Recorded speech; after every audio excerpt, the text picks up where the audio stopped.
Hola, ¿cómo les va? Una vez más nos encontramos en Grandes Documentales. Un placer estar aquí. Gracias por acompañarnos en este espacio que le ofrece ABC-TV cada fin de semana para ir repasando la vida, la obra, los lugares, las contribuciones de grandes hombres y mujeres que han forjado el patrimonio intelectual de la humanidad. Muchos se preguntan, es una pregunta que deja perplejo sobre todo a muchos historiadores, ¿por qué el nazismo fue posible en el país más educado de Europa? Quizás la respuesta o parte de la respuesta tenga que ver con dos de los pensadores que vamos a analizar hoy de la mano de Fernando Savater. Alemania, el país de los grandes músicos, de los grandes artistas, de los grandes filósofos, desarrolló una inconsciencia, una doctrina totalmente inhumana en el siglo XX, y muchos lo vinculan con el pensamiento de Friedrich Nietzsche, a quien vamos a analizar hoy, y posteriormente de Martin Heidegger. Entonces escuchemos a Friedrich Nietzsche, dicho sea de paso, que tiene alguna vinculación con Paraguay. Curiosamente, ninguno de estos dos pensadores fue por lo que ellos escribieron o por lo que ellos pensaran, sino por cómo se los interpretó posteriormente. Recordemos que Nietzsche, que murió era como un vegetal en los últimos años de su vida. En realidad, su hermana Elizabeth tomó su obra y en parte vinculada a Paraguay vino a crear aquí con su marido Foster una colonia de superioridad aria que se llama Nueva Germania. Ustedes seguramente conocerán la historia. Así que escuchemos en primer término a Fernando Savater sobre Friedrich Nietzsche.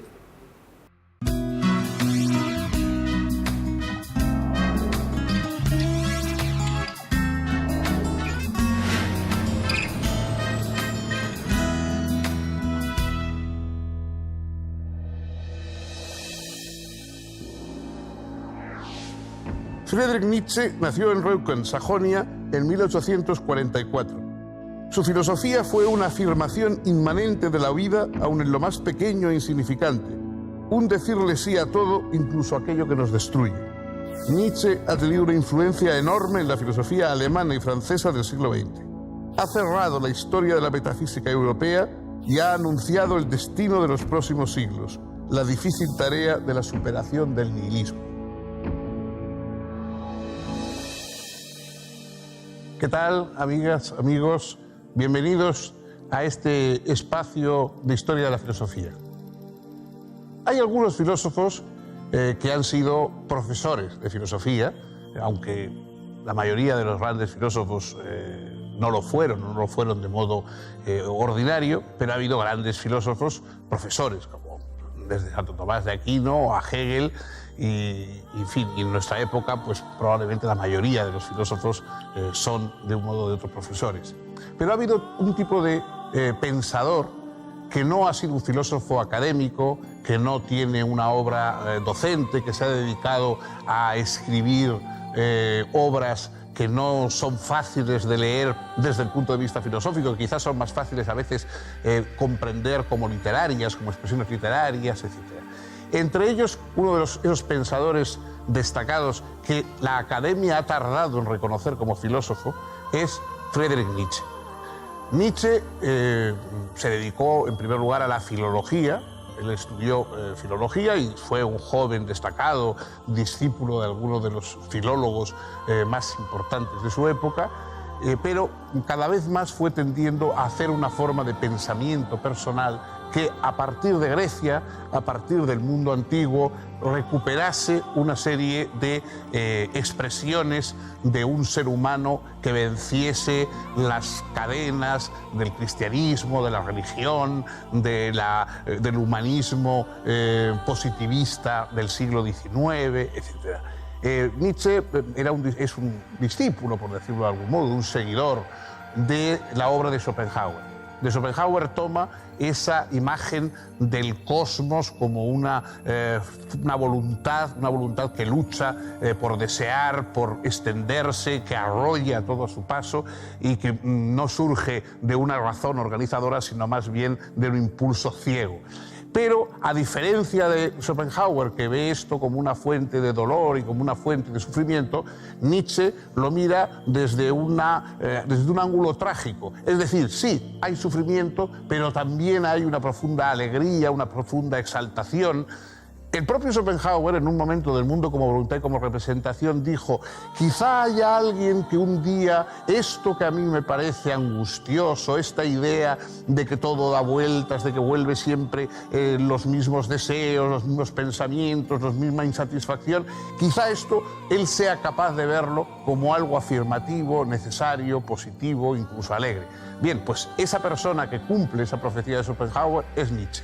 Él vio ese mundo que regresa, ese girar de los eones, de los deseos, de los impulsos humanos, todo ese cosmos que gira, él lo vio como algo positivo, como algo de lo que podemos ir obteniendo una superación y una exaltación personal, hasta pasar del estadio humano a algo superior, a algo más alto que lo humano, que él llamó superhombre.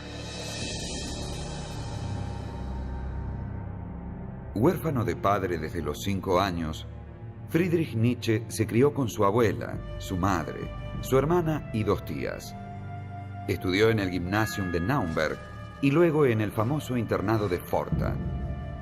De aquellos años juveniles datan las primeras evidencias de su precaria salud. Más tarde, profundizó sus estudios de filología en la Universidad de Berlín y en la de Leipzig. Allí conoció, un poco por casualidad, la obra de Schopenhauer, que lo fascinó.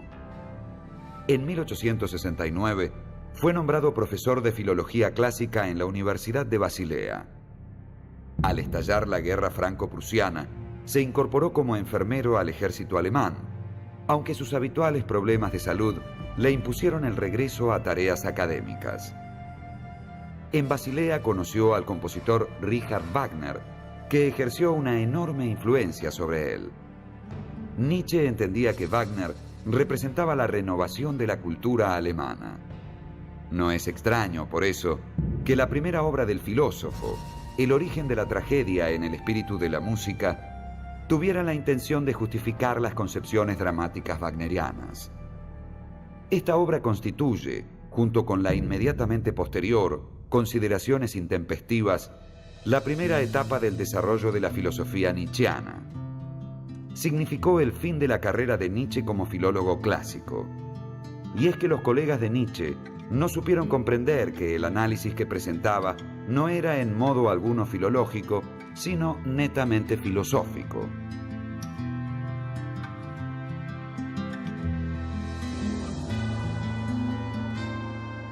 En El origen de la tragedia, Nietzsche presenta la tensión entre un principio apolíneo, que rige las formas, la apariencia, la claridad, y un principio dionisíaco, que expresa el verdadero fondo de la realidad, la exaltación de las pasiones, la embriaguez, la vida misma.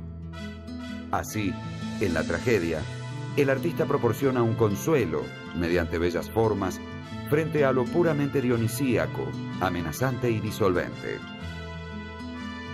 Pero la tragedia entra en crisis en el siglo V a.C., según Nietzsche, en virtud del optimismo racionalista, representado por Sócrates y Eurípides. Entre 1873 y 1876, Nietzsche publicó 4 artículos que luego reunió y publicó bajo el título de Consideraciones intempestivas. Realiza allí una radical crítica de la cultura, la cual resulta tildada de estéril. En 1878 aparece Humano, demasiado humano, que abre la segunda etapa del pensamiento nietzscheano, en la que él se aparta de sus influencias y adopta una postura de rechazo de muchas de sus anteriores opiniones. En esta época abandonó la docencia universitaria y conoció a Lou Andreas von Salomé, que fue el gran amor de su vida. Junto con un amigo común, el poeta Paul Rée, decidieron vivir juntos en una especie de comunidad que resultó bastante escandalosa en esos tiempos. En 1881, Nietzsche publicó Aurora y un año más tarde, La Gaya Ciencia, obra que anunció la que sería la tercera etapa de la filosofía nietzscheana, una etapa ya no simplemente crítica, sino fuertemente afirmativa, la etapa de Así habló Zaratustra.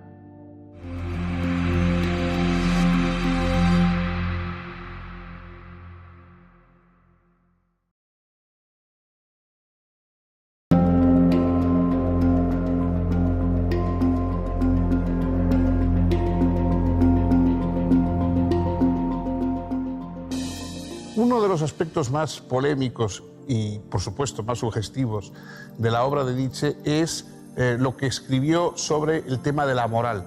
Una especie, diríamos, de psicología y genealogía, por utilizar su propia palabra, de la moral.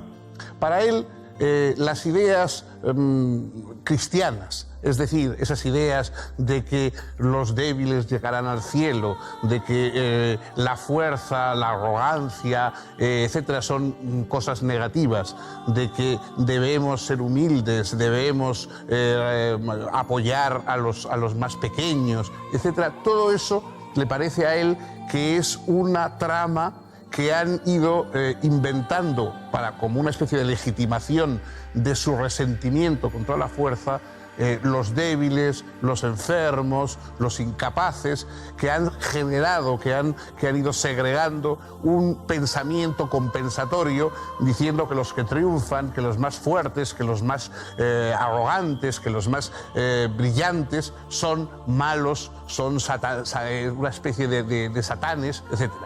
Y entonces este pensamiento anticristiano, que recupera un pensamiento más bien pagano, de decir, bueno, lo importante es que haya, no solo que la masa viva bien, sino que haya individuos superiores, que haya individuos que vayan alcanzando lo mejor, la excelencia, la dureza espiritual, el arrojo, que vayan mirando las cosas tal como son, sin complacencias ni compasiones tampoco. Este planteamiento que, por supuesto, Nietzsche lo coloca más bien en el terreno más espiritual que en el terreno del mundo del poder, de la economía, pero por supuesto da origen a unas repercusiones que a nosotros nos suena, esa idea de la arrogancia, de la fuerza, de la imposición, pues nos suena a lo que fueron luego los nazismos y los fascismos europeos, sobre todo cuando la obra de Nietzsche hizo toda su obra en un periodo de tiempo muy breve, luego perdió la razón y vivió una serie de años, pero ya sin reconocer y sin poder escribir. La obra de Nietzsche cayó en manos de su hermana, y su hermana sí que de alguna forma le dio a todo un sesgo pro-nazi, hasta tal punto de que pues, Hitler visitó la casa museo de Nietzsche, etc. Por supuesto, sería injusto decir que Nietzsche es algo así como un protonazi, porque su obra, por ejemplo, él era profundamente contrario al antisemitismo, etc. Y, bueno, su obra discrepa en muchos casos y en muchos puntos fundamentales de lo que luego fue el nazismo. Pero es verdad que hay algo de peligroso, algo de una ruptura excesivamente arriesgada en esa trasvaloración de la moral, esa trasvaloración de los valores que quiere poner encima lo que durante muchos siglos ha estado abajo, que quiere recuperar la fuerza y la insolidaridad individual frente al mundo de armonías y de consuelos y apoyos a los débiles, que ha sido siempre el planteamiento moral habitual. Es una apuesta arriesgada y, como tal, tiene efectos a lo largo del tiempo también discutibles. Entre 1883 y 1885, Nietzsche publicó Así habló Zaratustra. Sus trabajos previos lo habían llevado a la denuncia del agotamiento de la civilización europea judeo-cristiana, agotamiento que se resumía en la expresión «Dios ha muerto», planteada en el libro tercero de la Gaia Ciencia. El descubrimiento de la muerte de Dios, según Nietzsche, nos pone frente al fenómeno del nihilismo. Pero ahora se plantea que esa muerte de Dios es también la más asombrosa posibilidad de crear, más allá de todo límite, en la apertura de un horizonte infinito. En Así habló Zaratustra aparecen por eso los temas característicos de la tercera etapa del pensamiento de Nietzsche: la voluntad de poder, el superhombre y el eterno retorno de lo mismo. Al hablar de voluntad de poder, Nietzsche señala que no debe pensársela como un trasmundo, al estilo de la voluntad de Schopenhauer, sino de una multiplicidad de puntuaciones dinámicas que constituyen todo.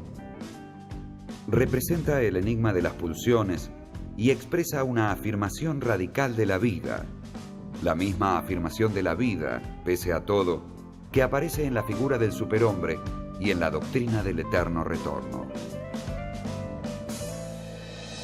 Prácticamente toda la obra de Nietzsche está formada por pequeños fragmentos. No sé si la palabra aforismos es la adecuada, son más bien trozos breves que van desde una línea hasta una página, en la cual toma un aspecto, toma una perspectiva de un suceso, de una observación psicológica, de un momento histórico, de un personaje, y con mucha fuerza, a veces con una ironía feroz, le da 4 o 5 vueltas y lo deja ahí para que el lector se quede impactado por ese meteorito, digamos, intelectual que cae sobre él. Probablemente esta forma de escribir tiene también algo que ver con las propias condiciones físicas de Nietzsche. Nietzsche pasó gran parte de su vida enfermo, vagando por Europa en búsqueda de un clima adecuado, allí en la Alta Engadina, buscando el aire puro, buscando también las temperaturas suaves en Italia. Y él tenía muy mal la vista, aparte de otros problemas físicos, y entonces escribir durante mucho tiempo le causaba tremendos dolores de cabeza. Por lo tanto, quizá los aforismos sean la medida de lo que él podía realizar de un solo golpe, ¿no? Un trabajo de horas más continuado hubiera sido imposible fisiológicamente, digamos, para él. En uno de esos aforismos, de los más conocidos, esa especie de fragmentos, digamos, se titula Dios se ha muerto, y entonces cuenta que hay una especie de ermitaño que va con un candil paseando entre los hombres y diciendo Dios se ha muerto, nadie se da cuenta que Dios ha muerto, nadie le da importancia. Y bueno, todo el mundo ríe, todo el mundo le pregunta, pero estaba enfermo, pero ¿qué tal? Bueno, y sin embargo, al final dice, bueno, Dios ha muerto y ellos no se dan cuenta de que de alguna manera todo ha cambiado, de que ellos también, de que mucho de lo que había en ellos también ha muerto porque ha muerto la divinidad. ¿Qué divinidad es esa que ha muerto? Esa frase de Dios ha muerto que no se convierte en tan tópica, digamos, en nuestra modernidad. Ha muerto el Dios del sentido global del universo, el Dios de una verdad única, el Dios que daba de alguna manera, que sostenía y justificaba la tranquilidad intelectual de los seres humanos. La ciencia, el conocimiento, todo se basaba, aunque no fueran las personas religiosas, pero todas las basaban en una especie de gran idea de sentido, de verdad, de coherencia, que era lo que se llamaba la divinidad. Entonces dice, eso ha acabado, eso ha muerto. Estamos a las puertas de un siglo XX que él, de alguna manera, previó. Eso se ha hundido y ahora cada ser humano va a tener que sostener por sí mismo el sentido del mundo, el sentido del discurso. Ya no vamos a poder enchufarnos, digamos, a algún gran sentido cósmico, sino que vamos a tener que sostenerlo por nosotros mismos. De ahí la importancia de alcanzar esa especie de madurez superior intelectual que él llamó, con palabra equívoca, superhombre. La cuarta etapa del pensamiento de Nietzsche vuelve al planteo crítico. Comprende más allá del bien y del mal, la genealogía de la moral, el anticristo, el crepúsculo de los ídolos, el caso Wagner y su autobiografía Esse Homo. En 1889 Nietzsche sufrió un colapso, aparentemente debido a una sífilis, y debió ser internado con daño cerebral irreversible y parálisis general progresiva. Luego fue llevado a casa de su madre, donde fue cuidado por ella y por su hermana Elizabeth hasta su muerte en 1900.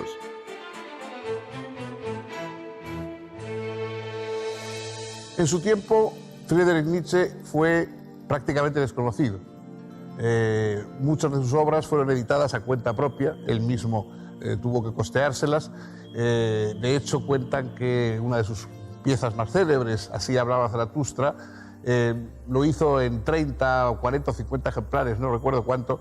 Él intentó regalarlo a los amigos y encontró que no tenía gente suficiente, que no conocía gente suficiente para regalarle el libro. Hasta ese punto, digamos, sus ediciones y sus ventas eran mínimas, eran prácticamente un filósofo clandestino. Sin embargo, Ya en los últimos años, cuando él aún vivía pero estaba sumido en la locura y retirado, ya empezó a crecer su prestigio. Fundamentalmente no en la academia, que siempre más bien lo rechazó, sino entre poetas, entre artistas, entre novelistas, etc. A comienzos del siglo pasado ya había una verdadera pléyade de autores que se reconocían particularmente en Nietzsche. Y eso ha ido aumentando a lo largo de todo el siglo XX. Ningún autor ha sido recuperado con tanta fuerza y celebrado con más o menos acierto como Nietzsche.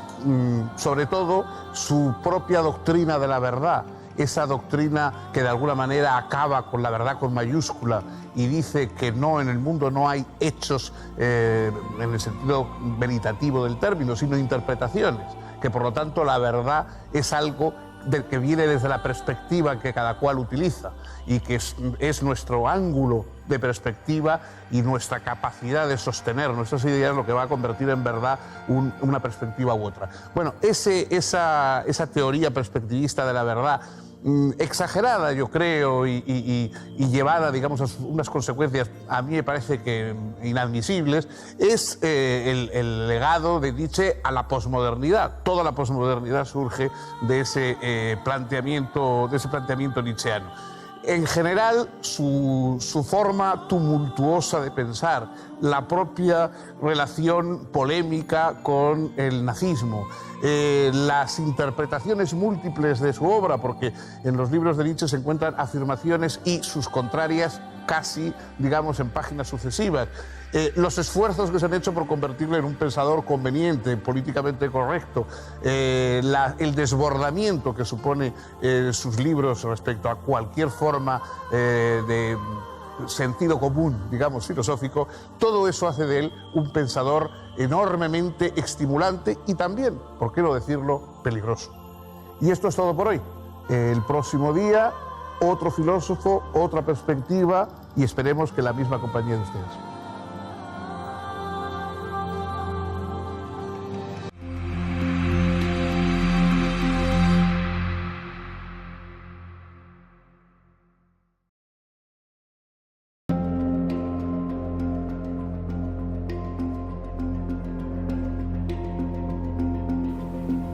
Como vimos, Friedrich Nietzsche, que puso de cabeza las ideas nihilistas que estaban en boga a fines del siglo XIX, fue interpretado por muchos nazis como esta idea del superhombre, esta idea de la superioridad que él planteó.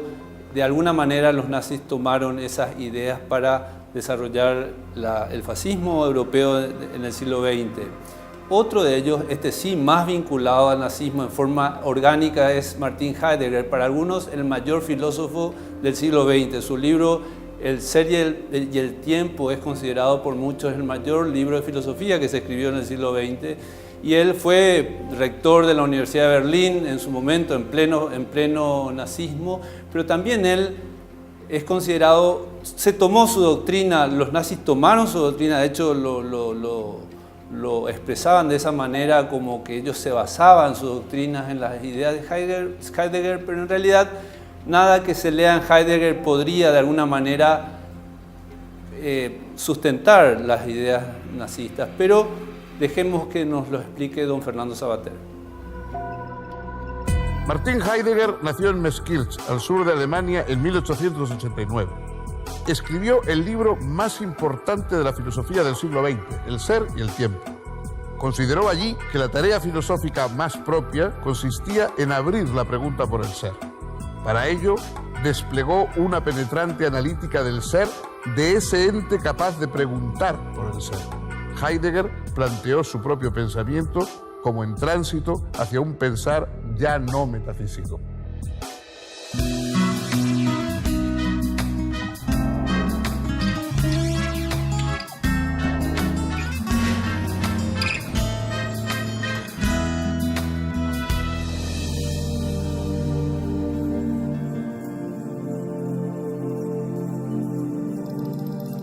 ¿Cómo están, amigos? Bienvenidos a nuestro programa de divulgación filosófica. Les propongo un pequeño experimento. Si ustedes preguntan a un anglosajón quién es el filósofo más importante del siglo XX, casi sin duda contestará Wittgenstein. Si ustedes preguntan a un europeo, a un continental, quién es el filósofo más importante del siglo XX, casi inexorablemente responderá Martin Heidegger. Son dos aspectos totalmente divergentes de la filosofía y dos caminos distintos. Siempre se había dicho que la filosofía anglosajona, Inglaterra y Estados Unidos, y la filosofía continental seguían vías diferentes. Puede que no haya vías tan diferentes como la que puede darse siguiendo a Wittgenstein o siguiendo a Martin Heidegger. Heidegger fue un filósofo oscuro. Es un filósofo, primero es un profesor de filosofía, empieza como profesor de filosofía y sigue una escala académica hasta llegar a rector de la Universidad de Berlín en pleno nazismo. Y ahí está, en ese episodio del nazismo, el momento oscuro que marca el final, por supuesto, de su carrera académica, un periodo turbulento porque de alguna forma después de la guerra se le va a hacer reproches por su nazismo. Él permanece en un cierto ostracismo hasta que ya en los años final de los 50 vuelve otra vez a aparecer discretamente, al menos en la vida pública, y su obra es recuperada. ¿Fue nazi Heidegger? Esto es una pregunta que a lo largo de este siglo se ha hecho muchas veces. En un cierto sentido, no cabe duda de que aceptó y colaboró con el régimen nazi y, por supuesto, no se opuso a él en modo alguno, a pesar de que sus seguidores tratan de inventarle algunos tipos de resistencia. Dio discursos entusiastas a favor de Hitler, llegó incluso al rectorado de la universidad. Pero bien es verdad que en su pensamiento ultraconservador, un pensamiento, digamos, todo lo contrario de un pensamiento progresista en cualquier sentido del término, es verdad que hay diferencias fundamentales con el ideario nazi. Por ejemplo, no ese biologismo de los nazis, de las razas inferiores y todo ese mundo, digamos, de sustrato biológico que los nazis querían dar a su ideología, no existe, no solamente no existe en Heidegger, es contrario a su pensamiento, ¿no? Porque es un punto cientifista que está completamente en contra de Heidegger, que era tan antimoderno que ni siquiera era científico para poner la biología como la base de su pensamiento. Yo creo que fue un nazi de hecho, pero probablemente no un nazi, digamos, de pensamiento. Da igual, en cualquier caso, eso enturbió su figura, que es cualquier cosa menos ejemplar en la historia del pensamiento del siglo XX.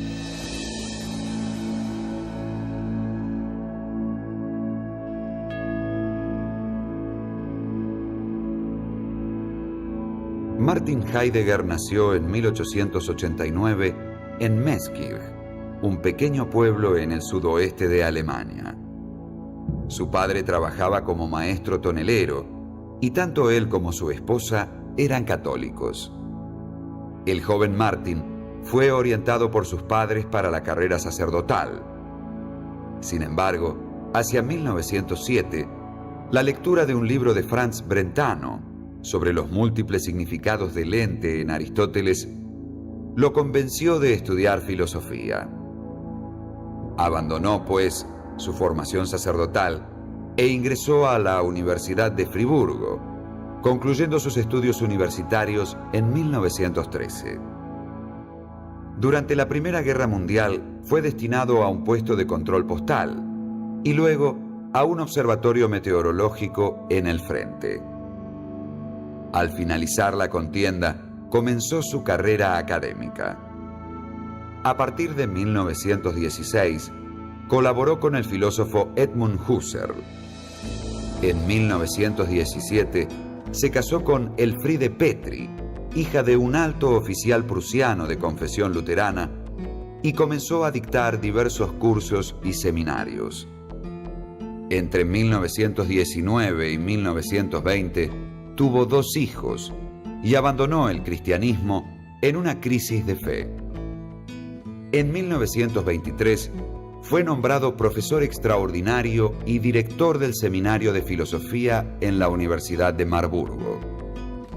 Allí conoció a una joven estudiante judía llamada Hannah Arendt, con quien mantuvo un romance extramatrimonial durante casi 2 años.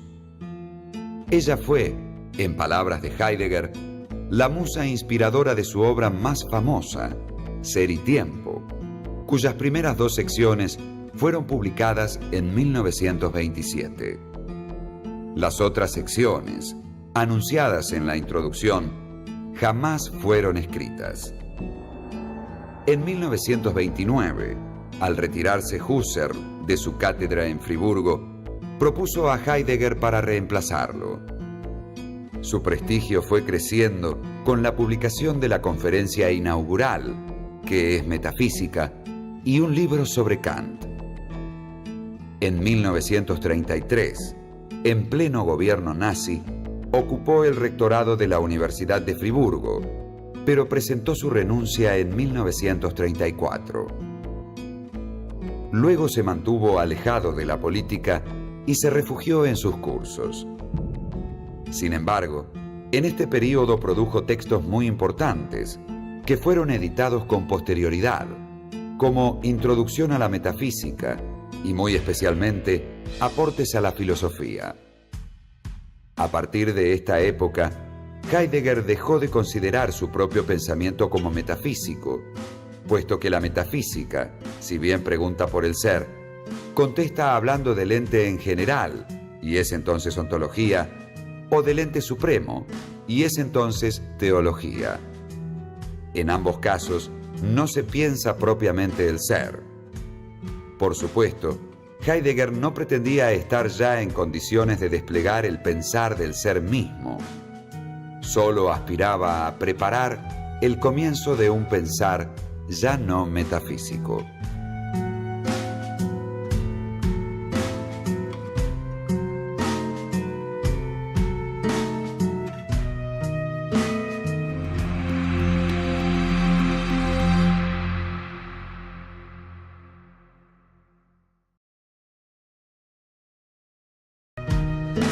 Heidegger pretende una renovación radical del pensamiento occidental, o, por decirlo como él prefiere expresarlo, una superación del pensamiento metafísico.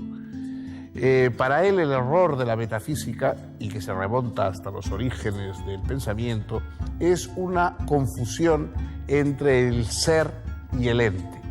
Una cosa es el ser y otra cosa son todos los entes que son. El hecho, ese hay que es el ser, es completamente distinto a todos los hechos, a todos los seres que son. Y el pensamiento ha tratado de fundar los entes en una especie de ente superior que ha confundido con el ser. Dios, la naturaleza, la sustancia, también son entes. Es decir, en cualquier caso, no importa qué ser, digamos, de los reales y conocidos señalemos, siempre es un ente y nunca es el ser. Evidentemente, esta es la diferencia ontológica que señala. Hay una diferencia ontológica entre ser y ente, que es lo que debía ser la base de la metafísica, pero que la metafísica olvida. La metafísica se queda con los entes y olvida el ser. Potencia al ente y magnifica algún tipo de ente y sustituye el vacío del ser con esos entes, digamos, superiores, que cree que son superiores a ser un ente, cuando en realidad son entes como cualquier otro, ¿no? ¿Qué es el ser? Bueno, eso no queda absolutamente nada claro. A veces parece que Heidegger juega a ir quitando todo tipo de atributo posible al ser. El ser no es un fundamento, el ser no es un principio. Incluso hay un momento en su obra, en algunos de sus apuntes, en que él tacha la palabra ser y pone la palabra nada. Es como si el ser equivaliera realmente a la nada, en su falta de atributos, etc. Es un pensamiento abstruso, pero señala ahí un latido hondo metafísico. Ninguno de los seres que existen, por potentes y gigantes que nos imaginemos, puede compararse a la pregunta de por qué hay y no más bien la nada. ¿Por qué existe? ¿Cómo está ahí? ¿Cómo puede estar ahí? ¿No? Ese con una complejidad verdaderamente difícil muchas veces de expresar y de comprender, y que de luego a él le costaba mucho expresar de manera inteligible, pero quizá ahí está el centro del pensamiento de Heidegger.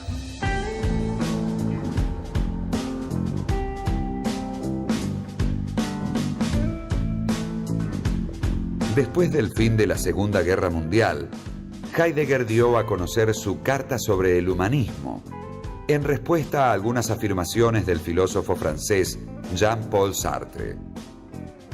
Luego, en lo que se ha entendido generalmente como la última época de su pensamiento, Heidegger interpretó el ser en el mundo de los hombres como un habitar poéticamente el mundo, y propuso que la filosofía se aproximase decididamente a la poesía como un modo de no renovar el olvido de la diferencia entre ser y ente, la diferencia ontológica propia del pensamiento metafísico.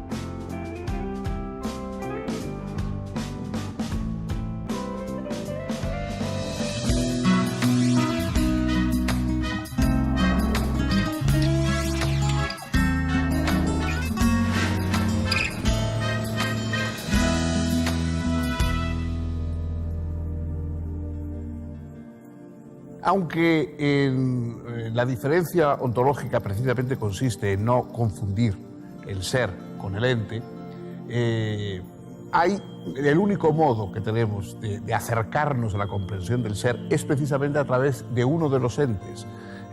Y esto es la base, el contenido de la obra más importante, más famosa de Heidegger, y quizá una de las obras sin duda más importantes de la filosofía del siglo XX, que es Ser y Tiempo. ¿Cuál es ese ser a través del cual, cuál es ese ente a través del cual podemos llegar al ser?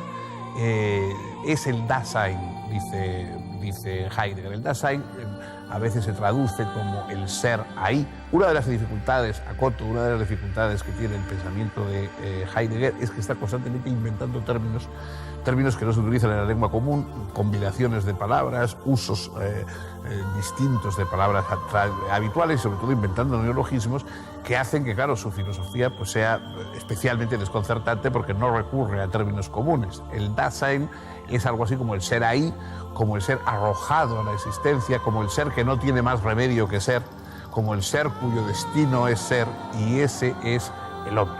El hombre es un ente, pero un ente que problematiza su ser constantemente y que está de alguna manera vaciándose constantemente de su ser al intentar contemplarlo y aprenderlo.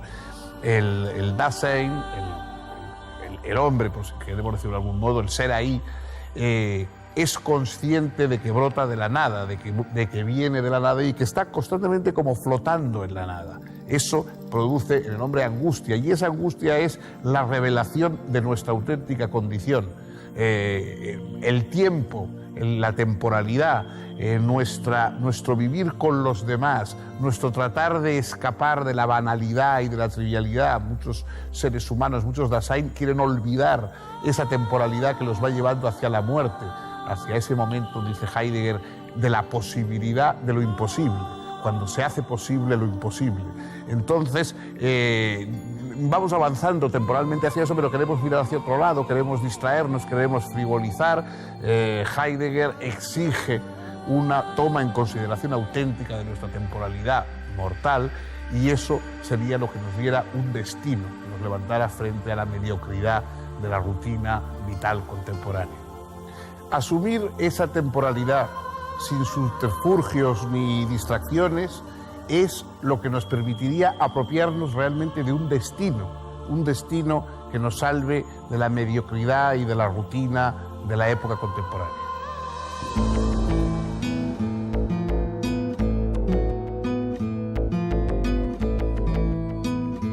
Vivimos al amparo de los roles sociales, de lo que se espera que hagamos, pensemos y digamos. Solo excepcionalmente somos auténticos. En general, nuestra vida se pierde en la inautenticidad. Y es natural que así suceda, porque nuestro propio modo de ser implica asumirnos como radicalmente finitos, aceptar la angustia de no poder cumplir todas las posibilidades que se despliegan ante nosotros, correr el riesgo de equivocarnos y arrepentirnos y sentirnos culpables de las elecciones que hemos hecho, y en fin, vivir cada momento de nuestra vida ante nuestra mortalidad. La culpa nos hace presente el pasado tal como nuestro ser hacia la muerte nos hace presente el futuro, anticipándolo.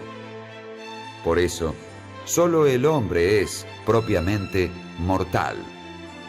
Los animales no mueren, sino que apenas cesan. La muerte no es meramente cesar. La muerte es la posibilidad vivida de que ya no haya más posibilidades para mí. Es la posibilidad de que mi mismo ser sea imposible. Nuestra vida es un entre, y los extremos, la nada del antes y la nada del después, no nos pertenecen. El análisis de Heidegger muestra que el ser que somos cada uno de nosotros se interpreta como esa pura tensión de pasado, presente y futuro que nos constituye. Somos temporalidad. Por eso, el tiempo se revela como horizonte de comprensión del ser. El ser no es permanente presencia, como suponía la tradición metafísica occidental, sino advenir o acontecer. Asumir la temporalidad que somos, sin subterfugios ni distracciones, es lo que nos permitiría apropiarnos realmente de un destino auténtico.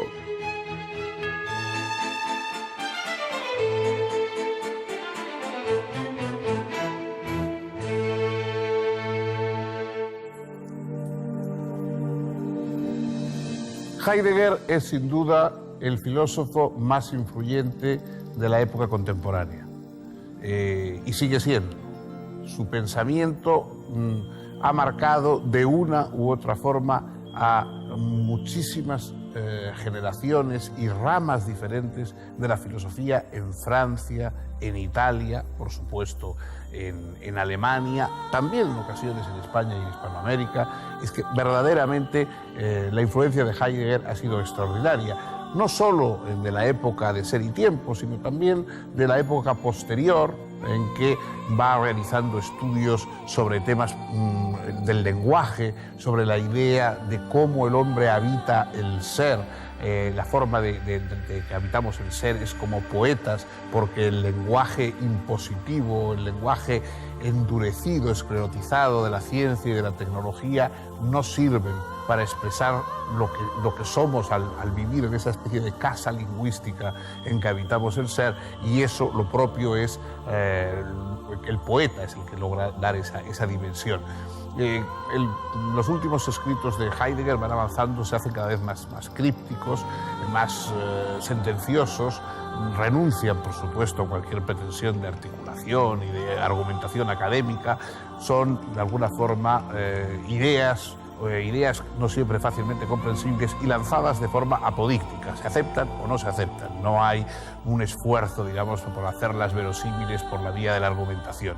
Es una filosofía sentenciosa, efectivamente, que da mucha y que ha dado, de hecho, mucha inspiración a una serie de filósofos, pero también es vista en algunas ocasiones como una renuncia al proceso de cuestionamiento argumental, racional, que la filosofía ha sido desde su origen y que es todavía para muchos. En cualquier caso, la figura de Heidegger, controvertida, humanamente poco edificante, vinculada al nazismo, aunque quizá no ideológicamente del todo, sin duda una mente superior y con una obra que aún repugnando fascina, es una de las grandes figuras intelectuales y uno de los grandes pensadores, probablemente ya no del siglo XX, sino de la historia. Hemos llegado así al fin de nuestro programa. Espero que lo hayan disfrutado, que les haya resultado de interés, y les proponemos que nos sigan acompañando cada fin de semana en Grandes Documentales.